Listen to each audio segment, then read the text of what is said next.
2:00 na naman ng madaling araw. Mag-isa ka sa kwarto, nag-scroll sa phone pero bigla kang kinabahan. Ramdam mo yung lamig na parang may humihihip sa batok mo, o baka naman feeling mo may nakatingin sa iyo mula sa dilim. Sa video na to, pag-uusapan natin ang mga madalas na senyales na baka, at take note, baka lang hindi ka talaga nag-isa sa bahay nyo. Game. Ang biglaang pagbabago ng temperature. Unang-una sa listahan, cold spots. Alam mo yung kahit patay ang aircon at walang electric fan, pero may isang spot sa bahay nyo na sobrang lamig. Yung tipong pagdaan mo, tinitindig agad ang balahibo mo. Sabi ng mga paranormal experts, kumukuha raw ng energy ang mga multo sa paligid para makapag-manifest, kaya bumabagsak ang temperature. Pero bago ka tumawag ng pari, i-check mo muna baka may butas lang ang bintana nyo o kaya may singaw ang kisam, ha? Ang amoy na di maipaliwanag. Pangalawa, unexplained scents. Bigla kang nakakaamoy ng sampagita kahit wala namang burden. O kaya amoy sigarilyo kahit wala namang naninigarilyo sa inyo. Minsan naman, amoy na bubulok na hindi mo malaman kung saan galing.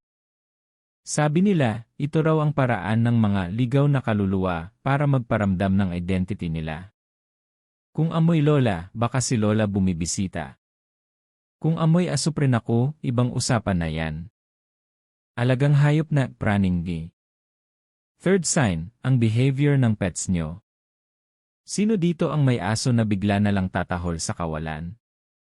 O pusa na naniningkit ang mata habang nakatitig sa kisam na parang may sinusundan na kung ano.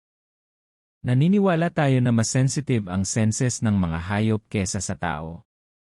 Kaya kung ang aso mo ay ayaw pumasok sa isang specific na kwarto o kaya ay nakayuko habang umiinit baka may nakikita siyang hindi mo nakikita. Disappearing object phenomenon, ye. Ito ang pinaka-common, o disappearing object phenomenon. Yung susi mo na nilapag mo lang sa lamesa, biglang mawawala. Hahanapin mo sa buong bahay, tapos pagbalik mo sa lamesa, nandoon na ulit siya. Sabi nila, pinaglalaruan ka raw ng duwende o ng kung anong elementong nakatira dyan. Pero para sa akin, baka ulyanin ka lang talaga o sadyang makalat. Pero aminin mo, nakakakilabot yung sigurado kang nilapag mo doon pero wala na. Shadow people at out of corner vision. And lastly, yung shadow people. Yung habang nanonood ka ng may dumaan na anino sa gilid ng mata mo, peripheral vision. Pero paglingon mo, wala naman.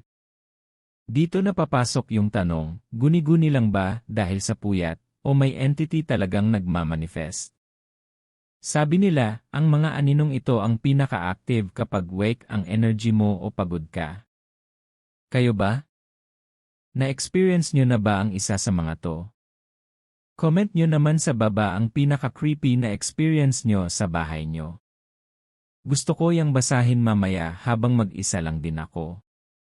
Pero bago tayo magtapos, tandaan, minsan, mas nakakatakot ang mga buhay kaysa sa mga patay.